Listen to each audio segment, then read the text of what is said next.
तो चलिए आज निकलते हैं एक सफर पर। ये सफर है भारत में एक इंश्योरेंस एजेंट बनने का।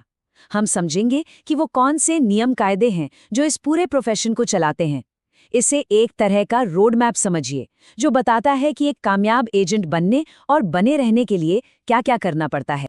कभी सोचा है कि इंडिया में इंश्योरेंस बेचने के लिए क्या कुछ करना पड़ता है? क्या ये बस पॉलिसी बेचने का काम है?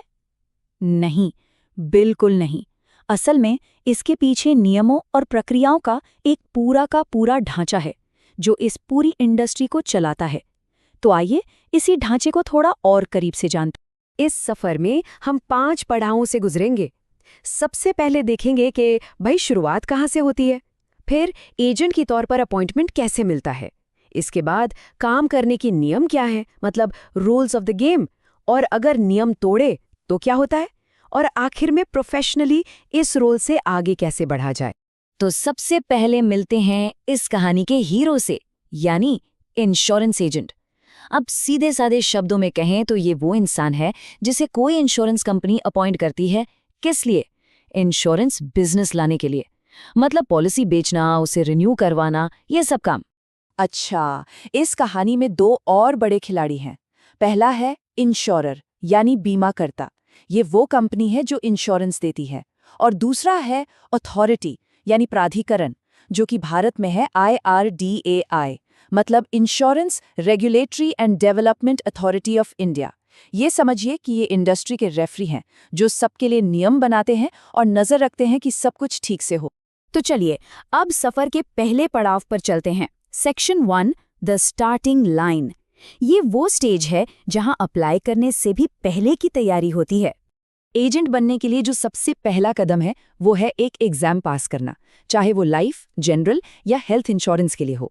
एग्जाम पास करने पर एक सर्टिफिकेट मिलता है, लेकिन यहाँ एक कैच है। ये सर्टिफिकेट सिर्फ 12 महीनों के लिए ही वैलिड होता है। मतलब इसी 1 साल के अंदर एजेंसी के लिए अप्लाई करना जरूरी है, वरना सब बेकार। अब आते हैं दूसरे पड़ाव पर। Section 2, getting appointed. ये वो ऑफिशियल प्रोसेस है जिससे कोई एजेंट बनता है। प्रोसेस सुनने में तो सीधा है, पर बहुत जरूरी है। सबसे पहले फॉर्म IA को पैन डिटेल्स के साथ इंश्योरेंस कंपनी के डेजिग्नेटेड ऑफिशियल को सबमिट करना होता है। इसके बाद कंपनी अपनी तरफ से पूरी ड्यू डिलिजेंस करती है, मतलब वो चेक करते हैं कि कहीं एप्लीकेंट का नाम सेंट्रलाइज्ड ब्लैकलिस्ट में तो नहीं है, या फिर कहीं वो पहले से ही मैक्सिमम कंपनियों के साथ तो नहीं जुड़ा हुआ। अगर सब कुछ सही पाया जाता है तो 15 दिन के अंदर अपॉइंटमेंट लेटर और ID कार्ड मिल जाता है। लेकिन क्या होगा अगर एप्लीकेशन रिफ्यूज हो जाए? खैर, घबराने की बात नहीं है। अगर ऐसा होता है तो एप्लीकेंट इंश्योरर के ही एक अपीलेट ऑफिसर के पास रिव्यू के लिए जा सकता है, मतलब एक और मौका मिलता है अपनी बात रखने का। चलिए अब सफर के सबसे जरूरी हिस्से पर आते हैं। Section 3, the rules of the game. यहाँ हम समझेंगे एजेंट की आचार संहिता, यानी कोड ऑफ कंडक्ट को, जो इस प्रोफेशन में भरोसे को बनाए रखने की नींव है। इस कोड ऑफ कंडक्ट को हम 2 हिस्सों में देख सकते हैं, डूज और डोंट्स, मतलब क्या करना है और क्या बिल्कुल नहीं करना है। एक तरफ एजेंट की ड्यूटी है कि वो पूरी ईमानदारी से काम करे और क्लाइंट्स को एकदम साफ सुथरी जानकारी दे। वहीं दूसरी तरफ उसे क्लाइंट्स को गुमराह करने या गलत सेल्स टैक्टिक्स इस्तेमाल करने की सख्त मनाही है। तो एक एजेंट को क्या क्या करना चाहिए? देखिए, सबसे पहले तो अपनी और अपनी इंश्योरेंस कंपनी की पहचान साफ साफ बतानी होती है। फिर जो भी प्लान रेकमेंड किया जा रहा है वो हमेशा क्लाइंट की ज़रूरतों के हिसाब से होना चाहिए। इसके अलावा हर प्रपोजल के साथ एक इंश्योरेंस एजेंट की कॉन्फिडेंशियल रिपोर्ट भी फाइल करनी होती है।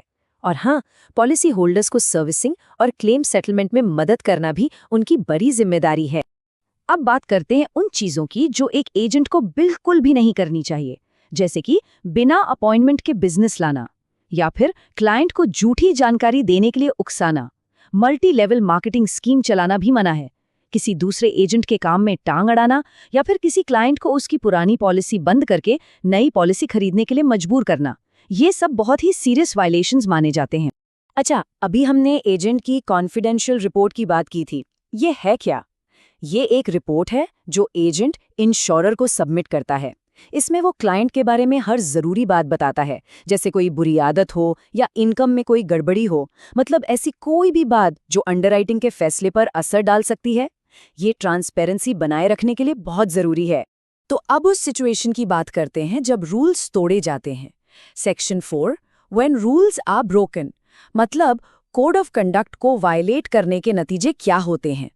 एजेंट का अपॉइंटमेंट सस्पेंड या यहाँ तक कि कैंसिल भी किया जा सकता है। ऐसा कब होता है? जब कोई एजेंट इंश्योरेंस एक्ट या IRDAI के नियमों को तोड़ता है, कोड ऑफ कंडक्ट का उल्लंघन करता है, फ्रॉड या प्रीमियम का गबन करता है, अपनी एप्लीकेशन में गलत जानकारी देता है या फिर पॉलिसी होल्डर्स की शिकायतों को हल करने में नाकाम रहता है। अगर कोई एजेंट एक्ट के खिलाफ जाकर काम करता है तो उस पर ज्यादा से ज्यादा 10,000 रुपए का जुर्माना लगाया जा सकता है। लेकिन जिम्मेदारी सिर्फ एजेंट की नहीं है। अगर कोई इंश्योरेंस कंपनी किसी ऐसे इंसान को एजेंट अपॉइंट करती है जिसे परमिशन नहीं है या फिर उसके एजेंट नियमों का उल्लंघन करते हैं, तो उस कंपनी पर 1 करोड़ रुपए तक का भारी जुर्माना लग सकता है। जी हाँ, 1 करोड़। और शायद सबसे बड़ा नतीजा तो ये है, नियम तोड़ने वाले एजेंट्स को centralised list of blacklisted agents में डाल दिया जाता है। इसका सीधा मतलब है कि वो इस इंडस्ट्री में फिर कभी काम नहीं कर पाएंगे। ये एक तरह से करियर का दी एंड है। चलिए अब अपने सफर के आखिरी पड़ाव पर चलते हैं। Section 5, moving on. यहाँ हम देखेंगे कि किसी एजेंसी अपॉइंटमेंट को प्रोफेशनली कैसे खत्म किया जाता है। अगर कोई एजेंट रिजाइन करना चाहता है तो उसे अपना अपॉइंटमेंट लेटर और ID कार्ड इंश्योरर को सरेंडर करना होता है। फिर कंपनी को 15 दिन के अंदर एक सेसेशन सर्टिफिकेट यानी फॉर्म IC इशू करना पड़ता है। और यहाँ एक और ज़रूरी बात है, इस सर्टिफिकेट की तारीख से 90 दिनों का वेटिंग पीरियड होता है। उसके बाद ही कोई नई इंश्योरेंस कंपनी के साथ काम शुरू कर सकता है। तो इन सारे नियमों को जानने के बाद एक सवाल मन में आता है, क्या ये रेगुलेशन इंडस्ट्री में आने के लिए एक रुकावट है या फिर पब्लिक के भरोसे की नींव? देखा जाए तो ये नियम एजेंट और ग्राहक दोनों के हितों की रक्षा करते हैं और इन्हीं से एक भरोसेमंद इंश्योरेंस मार्केट बनता है। ये सोचने वाली बात है।